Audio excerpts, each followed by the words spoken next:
ஓம் சாந்தி. அவ்யக்த முரளி 28/2/1972 அவ்யக்த பாப்தாதா, மதுபன். நேரத்திற்காக காத்திருக்காமல் எவரடியாக, அதாவது தயார் நிலையில் இருப்பவர்தான் உண்மையான முயற்சியாளர். பரீட்சையின் நேரம் அருகில் வந்துக்கிட்டே இருக்குது அப்படின்னா, தன்னுடைய சம்பூர்ண நிலையின் பிரத்யட்சமான சாட்சாத்காரம் மற்றும் அனுபவம் வெளிப்படையாக ஏற்பட்டு கொண்டே இருக்கின்றதா? எப்படி நம்பர் 1 ஆத்மா, அதாவது பிரம்ம பாபா, தன்னுடைய சம்பூர்ண நிலையின் நடைமுறை ரூபத்தை போகும் பொழுதும் வரும்பொழுதும் அனுபவம் செஞ்சாங்களோ, அதே மாதிரி உங்களுக்கும் உங்களுடைய சம்பூர்ண நிலை முற்றிலும் அருகில தெளிவாக அனுபவமாகுதா? எப்படி முயற்சி செய்யும் பிரம்மா மற்றும் சம்பூர்ண பிரம்மா இருவரினுடைய நிலை தெளிவாக இருந்தது இல்லையா? அதே மாதிரி உங்களுக்கும் உங்களுடைய சம்பூர்ண நிலை அவ்வளவு தெளிவாக மற்றும் அருகில அனுபவமாகுதா? இந்த நேரம் இந்த நிலை, பிறகு அடுத்த நேரம் அந்த நிலை, இந்த மாதிரி அனுபவம் ஏற்படுதா? எப்படி சாக்கார பாபாவிடம் எதிர்காலத்தின் அனுபவம் கூட அடிக்கடி ஏற்பட்டது இல்லையா? எவ்வளவுதான் காரியத்தில் முழுமையாக ஈடுபட்டிருந்தாலும் எதிர்காலத்தின் அந்த நிலைக்கு இப்பொழுதே வந்து சேர்ந்துட்டோம் அப்படிங்கிற மாதிரி எப்பொழுதும் தன் எதிரில் சம்பூர்ண நிலை இருக்கணும். எப்பொழுது நீங்கள் சம்பூர்ண நிலையை அருகில் கொண்டு வருவீங்களோ அப்படியே நேரமும் அருகில் வரும். நேரம் உங்களை அருகில் கொண்டு வருமா, அல்லது நீங்கள் நேரத்தை அருகில் கொண்டு வருவீங்களா? என்ன நடக்கணும்? அந்த பக்கத்துலேருந்து நேரம் அருகில் வரும், இந்த பக்கத்திலிருந்து நீங்கள் அருகில் இருப்பீங்க. இரண்டினுடைய சந்திப்பும் ஏற்படும்.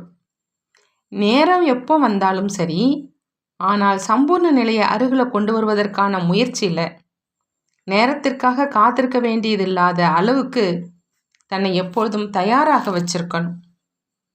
முயற்சி செய்பவர் எப்பொழுதும் எவரடியாக இருக்கணும். யாருக்காவது காத்திருக்க வேண்டியது கிடையாது. தன்னுடைய முழுமையான ஏற்பாடுகளை செய்திருக்கணும்.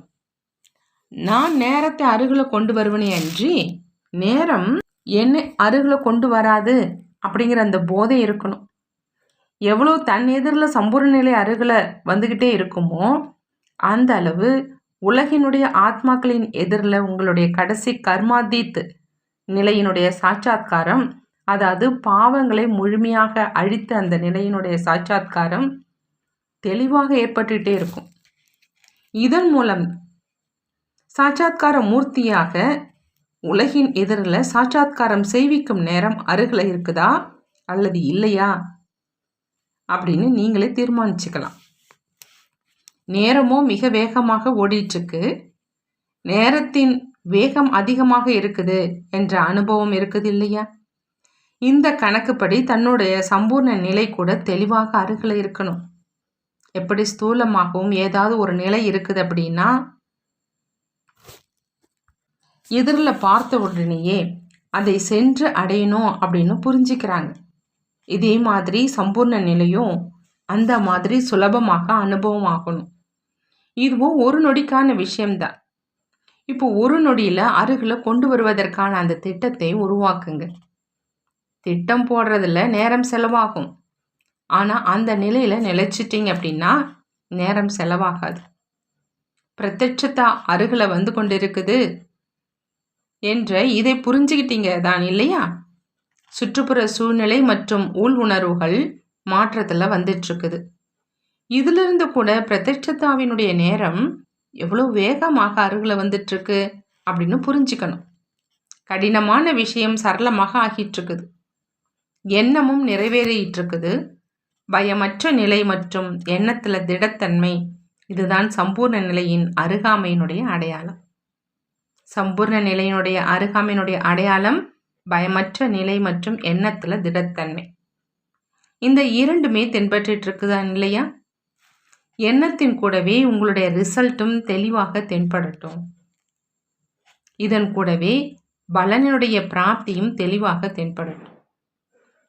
இந்த எண்ணம் இது என்னுடைய ரிசல்ட், இந்த காரியம் இது என்னுடைய பலன் என்று அப்படி அனுபவமாகுதா? இதைத்தான் உடனடி பலன் அப்படின்னு சொல்றது. எப்படி தந்தையினுடைய 3 ரூபங்கள் பிரசித்தி பெற்றதோ அப்படி தன்னுடைய 3 ரூபங்களினுடைய சாட்சாத்காரம் ஏற்பட்டு கொண்டே இருக்குதா? எப்படி தந்தைக்கு தன்னுடைய 3 ரூபங்களின் நினைவு இருக்குதோ அதே மாதிரி நான் மாஸ்டர் திருமூர்த்தி என்று தன்னுடைய 3 ரூபங்களின் நினைவு போகும் பொழுதும் வரும் பொழுதும் இருக்கட்டும். 3 காரியங்களும் சேர்ந்து கூடவே நடக்கணும். ஸ்தாபனையின் காரியம் செய்வதற்கான நேரம் வேறு, விநாசத்தின் காரியத்தின் நேரம் வேறு என்று அப்படி கிடையாது. புது படைப்பை படைத்து கொண்டே இருக்கீங்க, மேலும் பழையதை அழித்து கொண்டே இருக்கீங்க இல்லையா? அசுர சமஸ்காரம் மற்றும் என்னென்ன பலகீனங்கள் இருக்குதோ அவற்றின் விநாசத்தையும் கூடவே செஞ்சுக்கிட்டே இருக்கணும். புதிய சமஸ்காரத்தை கொண்டு வந்துட்டுருக்குறோம், பழைய சமஸ்காரம் அழிஞ்சிட்ருக்குது. அப்படி சம்பூர்ண சக்தி ரூபம் மற்றும் அழிப்பவனுடைய ரூபம் இல்லாத காரணத்தினால வெற்றி ஏற்பட முடியல. இரண்டுமே சேர்ந்தே இருக்கும்போது தான் வெற்றி ஏற்படும். இந்த 2 ரூபங்களும் நினைவில் இருக்கிறதுனால தேவதா ரூபம் தானாகவே நினைவில் வந்துடும். 2 ரூபங்களின் நினைவை தான் முயற்சி செய்யும் கடைசி நிலை அப்படின்னு சொல்லலாம். இந்த நேரம் பிராமண ரூபம், அடுத்த நேரம் சக்தி ரூபம். எந்த ரூபம்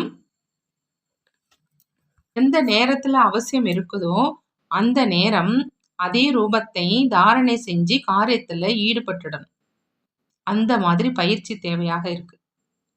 எப்போ ஒரு நொடியில் ஆத்மா அபிமானியா ஆவதற்கான பயிற்சி இருக்குதோ அப்போ இந்த பயிற்சி செய்ய முடியும். தன்னுடைய புத்தியை எங்கே விரும்புகிறீங்களோ அங்கே ஈடுபடுத்த முடியணும். அந்த மாதிரியான பயிற்சி மிக அவசியம்.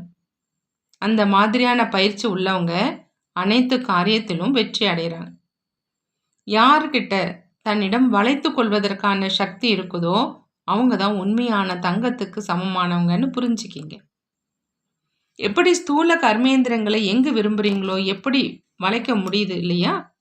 ஒருவேளை வளையல் அப்படின்னா அதை நோயுற்றது அப்படின்னு புரிஞ்சுப்பீங்க. புத்தியையும் அந்த மாதிரி சுலபமாக வளைக்கணும்.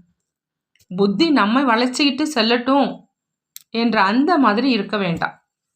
அந்த மாதிரி சம்பூர்ண நிலையின் மகிமை செய்யப்பட்டிருக்குது. நாளாக நாளாக தன்னில் மாற்றத்தை அனுபவம் செய்கிறீங்க தான் இல்லையா? சமஸ்காரம், சுபாவம் மற்றும் குறைகளை பார்க்குறீங்க அப்படின்னா கீழே வந்துடுறீங்க. ஆகினால ஒவ்வொரு நாளும் இப்போ இந்த மாற்றத்தை கொண்டு வரணும். யாருடைய சுபாவ சமஸ்காரத்தை பார்த்து கொண்டோம் தெரிந்து கொண்டோம் புத்தியின் நினைவு அந்த பக்கம் செல்ல வேண்டாம்.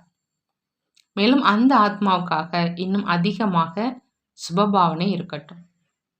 ஒரு பக்கத்திலிருந்து கேட்டீங்க, இன்னொரு பக்கத்தில் அது அழிஞ்சுது. நல்லது. இந்த முரளியில் பாபா முக்கியமாக என்ன சொல்கிறாங்க அப்படின்னா, எந்த நேரம் எந்த ரூபத்தினுடைய அவசியம் இருக்குதோ அந்த நேரம் அதே ரூபத்தை தாரணை செஞ்சு காரியத்தில் ஈடுபட்டுடணும். அந்த மாதிரி பயிற்சி தேவையாக இருக்குது. எப்போ ஒரு நொடியில் ஆத்மா அபிமானியாக ஆவதற்கான பயிற்சி இருக்கோ அப்போது இந்த பயிற்சி செய்ய முடியும்னு சொல்கிறாங்க பாப்தாதா. நல்லது. ஓம் சாந்தி. நன்றி பாபா, நன்றி.